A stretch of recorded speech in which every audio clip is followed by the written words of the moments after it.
नमस्कार मित्रांनो. आजच्या व्हिडिओमध्ये तुमच्या सर्वांचं स्वागत आहे आणि जय महाराष्ट्र. तर आजच्या व्हिडिओमध्ये आपण बघणार आहोत संकेत क्रमांक 918. प्रोजेक्टचं नाव आहे I G crystal phase one आणि धानोरी लोकेशनमधलं हे प्रोजेक्ट आहे. 2 BHK फ्लॅट इथे म्हाडाने अवेलेबल केलेले आहे. ठीक आहे. तर पुणे म्हाडा लॉटरी अंतर्गत हा स्कीम कोड आहे. ठीक आहे. तर व्हिडिओ नक्की शेवटपर्यंत बघा. आपण पूर्ण माहिती घेणार आहोत. पूर्ण खूप चांगला प्रोजेक्ट आहे. त्याचे काही प्लस पॉईंट्स आहेत ते सुद्धा मी तुम्हाला व्हिडिओच्या शेवटी सांगणार आहे. तर ठीक आहे, चॅनलला सबस्क्राईब करून ठेवा. तर टोटल जसं मी सांगितलं 2 BHKचे टोटल 21 फ्लॅट्स म्हाडाने ते अवेलेबल केलेले आहेत आणि याचं कार्पेट आहे 45-43 म्हणजे 485 आणि 495 म्हणजे एक अंदाजे 500 पर्यंतचा कार्पेट त्यांनी 2 BHKसाठी दिलेला आहे इकडे. आणि याची प्राईज आहे 20 ते 21 लाख. खूपच नॉमिनल प्राईजमध्ये ते म्हाडाने हे अवेलेबल केलेलं आहे. प्रोजेक्ट हा रेरा रजिस्टर्ड आहे. एक सेकंड.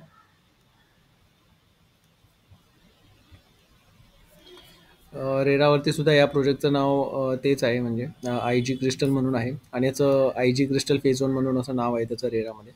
आणि याचं पोझिशन जे असणार आहे ते एप्रिल 2026 म्हणजे एक 6-8 महिन्याने याचं पोझिशन असणार आहे, म्हणजे पोझिशन लवकरच आहे याचं. ठीक आहे. कुठल्याही प्रकारचं लिटिगेशन नाही आहे या प्रोजेक्टवरती. त्याच्यानंतर इकडे टोटल 4 विंग्स असणार आहेत, ए बी सी आणि डी. ठीक आहे. आणि जी डी विंग आहे ती सेपरेट म्हाडाची असणार आहे. ठीक आहे. म्हणजे म्हाडाची एक सेपरेट बिल्डिंग असणार आहे स्टँड अलोन. ती प्रायव्हेट बिल्डरचे जे विंग्स आहेत त्याच्यामध्ये नसणार आहे. थोडंसं आपण अजून प्रोजेक्ट प्लॅन याचा बघून घेऊ, लेआउट कसा आहे. तर हा लेआउट थोडासा असा आहे याचा. ठीक आहे. आता इथे जर असं बघितलं तुम्ही तर हा इथे सगळे ॲम्युनिटीज वगैरे, स्विमिंग पूल वगैरे. थोडंसं झूम करतो. त्याच्यानंतर मग इकडे ए विंग आहे, ही प्रायव्हेट बिल्डरची आहे. B wing private builder, C wing private builder. ठीक आहे. त्याच्यानंतर मग इथे पुन्हा ॲम्युनिटीज असणार आहेत आणि त्याच्यानंतर मग ही जी डी विंग दिसते ना 15 माळ्याची, ठीक आहे, ती असणार आहे म्हाडाची. तर ते इथे म्हाडाचे फ्लॅट्स अवेलेबल असणार आहेत. थोडंसं ग्राफिकल वेमध्ये मी तुम्हाला हे दाखवतो. एक सेकंड. हा असा याचा मास्टर लेआउट आहे. ठीक आहे. जसं मी सांगितलं तुम्हाला, इकडे सगळे ॲम्युनिटीज आहेत, स्विमिंग पूल. आणि इकडे त्याचा ए टॉवर आहे, ॲम्बर म्हणून नाव दिलेलं आहे. रुबी आहे बी विंग आणि सी विंग सफायर असं 3 नाव दिलेलं आहे. आणि इथे पुन्हा क्रिकेटचा पिच वगैरे असणार आहे आणि त्याच्या बाजूला इथे हा जो स्पेस आहे इथे म्हाडाची डी विंग असणार आहे सेपरेट 15 माळ्याची. आता याच्यानंतर म्हाडाचे फ्लॅट्स अजून एक सेकंड. बी विंग सी विंग झालं, एक सेकंड.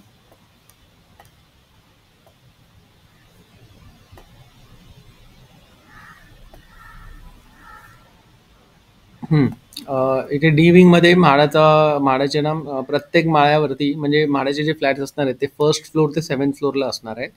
आणि प्रत्येक फ्लोअरला 4 फ्लॅट्स असणार आहेत. म्हणजे पहिल्या मजल्यावर 4 फ्लॅट्स, दुसऱ्या तिसऱ्या चौथ्या अशा प्रत्येकी माळ्यावर 4 फ्लॅट्स, असे 7 माळ्यापर्यंत फ्लॅट्स असणार आहेत म्हाडाचे. म्हणजे टोटल 28 फ्लॅट्स असणार आहेत 2 BHKचे. आणि त्यातले या लॉटरीसाठी जे फ्लॅट्स आहेत ते आहेत 21 फ्लॅट्स या लॉटरीसाठी त्यांनी दिलेलं आहे. ठीक आहे. त्याच्यामध्ये थोडासा एक सीट आउट एरिया पण दिलेला आहे, म्हणजे जो बाल्कनी आहे ते आपण पुढे बघणार आहोत. ठीक आहे. तर हे फ्लॅट नंबर नोट करून घ्या. 1st ते 7th फ्लोअरमध्ये 2 BHKचे फ्लॅट्स आहेत. प्रत्येक माळ्यावरती 4 फ्लॅट्स असणार आहेत. ठीक आहे. त्याच्यानंतर सिमिलरली ते पार्किंगचं पण त्यांनी दिलेलं आहे.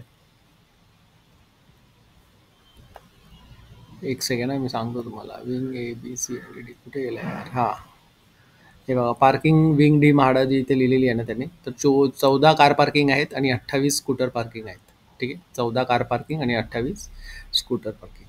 त्याच्यानंतर फ्लोर प्लॅन बघून घेऊ आपण. जसं मी सांगितलं, डी विंगमध्ये 1st to 7th फ्लोअरमध्ये फ्लॅट्स असणार आहेत आणि प्रत्येक फ्लोअरला हा फ्लोअर प्लॅन सेमच राहणार आहे. ठीक आहे. 2 BHK कॉन्फिगरेशन. इथे एकच लिफ्ट दिलेली आहे इकडे म्हाडासाठी. ठीक आहे. आणि बाकी सगळे इथे 2 BHK असणार आहेत. 4 2 BHK असणार आहेत प्रत्येक फ्लोअरवरती. ठीक आहे. तर आपण थोडंसं समजून घेऊ याचा लेआउट कसा आहे. तर लिफ्टच्या बाजूने इथून तुम्हाला एंट्रन्स असणार आहे.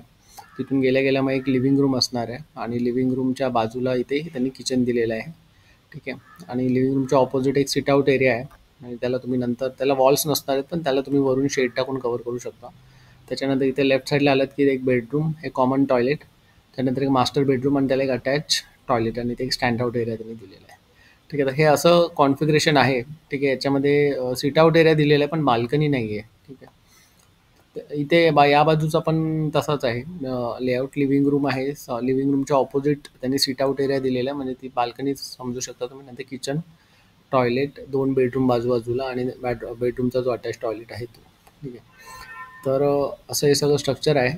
बाकी याचं पोझिशन एप्रिल 2026 मध्ये ते बिल्डिंगचं काम हे सध्या आहेत ते 2-3 महिने जुने फोटोज आहेत, पण तुम्ही बघू शकता स्ट्रक्चर ऑलमोस्ट रेडी आहे याचं. एक सेकंड. लोकेशन बघायचं झालं तर टिंगरे नगर म्हणून याचं ॲक्च्युली आयडियल लोकेशन आहे धानोरीमध्ये. ठीक आहे. आणि टिंगरे नगर आणि इथून तुम्ही बघाल हे पुणे इंटरनॅशनल एअरपोर्ट जे आहे ना, ते जवळजवळ 2.5 किलोमीटरवरच आहे. तर म्हणजे एकदम एअरपोर्टच्या जवळ आहे. ठीक आहे. हे सगळं लोकेशन आणि इथे पुढे सगळं आर्मीचा एरिया आहे. ते सुद्धा मी तुम्हाला दाखवतो. एक सेकंड. हां. हे बघा, हा प्रोजेक्ट इकडे आहे. इथे पुणे इंटरनॅशनल एअरपोर्ट आहे. इथे विश्रांतवाडी आहे. ठीक आहे. आणि इकडे पूर्ण दिघे म्हणून आर्मीचा जो एरिया आहे ना, आर्मी इन्स्टिट्यूट तिकडे आहे. ठीक आहे. तर लोकेशन वगैरे छान आहे. एअरपोर्टसुद्धा जवळ आहे 2.5 किलोमीटरवर. तर लोकेशन वाईज काही शंका नाही याची. ठीक आहे. या एरियामध्ये रेंट आहे ते 22,000 आहे 2 BHKचं धानोरीमध्ये. ठीक आहे. आणि एक 3 BHKचं 37,000 वगैरे आहे. आता कार्पेटवर डिपेंड करतं की कार्पेट जेवढे मोठे त्या हिशोबाने रेंट पण थोडं जास्त असतं, पण ऑन एन ॲव्हरेज तुम्ही बघू शकता 22,000-22,500 याचं सध्या रेंट आहे. मार्केट प्राईस या प्रोजेक्टची जर तुम्ही बघितली 850 कार्पेटची जवळजवळ 1 CRच्या आसपास आहे याची प्राईस. ठीक आहे. म्हणजे आता जो म्हाडाने जो ऑफर केलेला आहे तो जवळजवळ 500चा कार्पेट आहे. तर एक 80 लाख तरी त्याची किंमत पकडून झालं तुम्ही, आणि 80 किंवा 70 लाख जरी पकडली मार्केट प्राईस, तरीसुद्धा म्हाडा तुम्हाला ऑफर करते ते 20 लाखामध्ये ऑफर करते. ठीक आहे. तर एक खूपच चांगली प्राईसमध्ये ऑफर केलेलं आहे तुम्हाला, कारण कार्पेटसुद्धा 500च्या आसपास आहे. ठीक आहे. तर चांगलं अट्रॅक्टिव्ह प्राईसमध्ये ऑफर केलेलं आहे. बाकी तुम्हाला अजून मी थोडेसे फोटोज आणि व्हिडिओज दाखवतो याचे. ठीक आहे. हा असा एंट्रन्स असणार आहे. ठीक आहे. आणि ही बघा, ही आतमध्ये जे कन्स्ट्रक्शनचं काम सध्या चालू आहे. हा हा बिल्डिंग असणार आहे अशी. ठीक आहे. आणि ही जी इथे साईडला दिसते ही म्हाडाची असणार आहे, 15 माळ्याची बिल्डिंग. त्याच्यामध्ये एक 1st to 7th फ्लोअरमध्ये म्हाडाचे फ्लॅट्स असणार आहेत.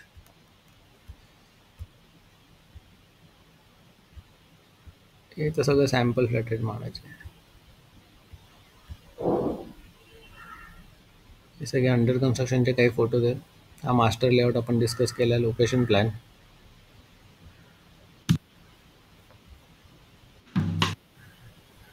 हे नोव्हेंबर 2024चं कन्स्ट्रक्शनचे अपडेट आहेत, म्हणजे मागच्या वर्षीचं आहे. मला वाटतं आता भरपूर काम झालं असेल, पण ही बिल्डिंग दिसायला वगैरे अशी असणार आहे बघा.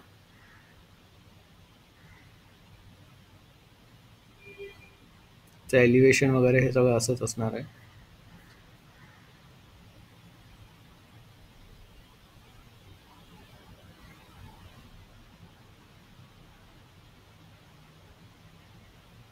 तर ही सगळी माहिती होती. हा प्रोजेक्ट धानोरीमध्ये चांगला आहे, तर नक्कीच प्रेफर करायला, अप्लाय करायला. मला याचे तर काही कॉन्स वाटले नाही. पुन्हा आय थिंक याचे रिव्ह्यूजसुद्धा चांगलेच आहेत या प्रोजेक्टचे. 4 आहे बघा, याचे गुगल रिव्ह्यूज वाचून घेऊया आपण. One of the best project with large carpets, good location, Symbiosis school, Reliance, हे सगळं जवळच आहे. विमाननगरमधला बेस्ट प्रोजेक्ट आहे. तर रिव्ह्यूज बऱ्यापैकी चांगले आहेत. एखाद दुसरा नेगेटिव्ह सापडतो आपल्याला, पण ओव्हरऑल सगळे प्रोजेक्टचे रिव्ह्यूज चांगले आहेत. ठीक आहे. तर व्हिडिओ आवडला असेल तर प्लीज लाईक, शेअर आणि सबस्क्राईब करा. धन्यवाद.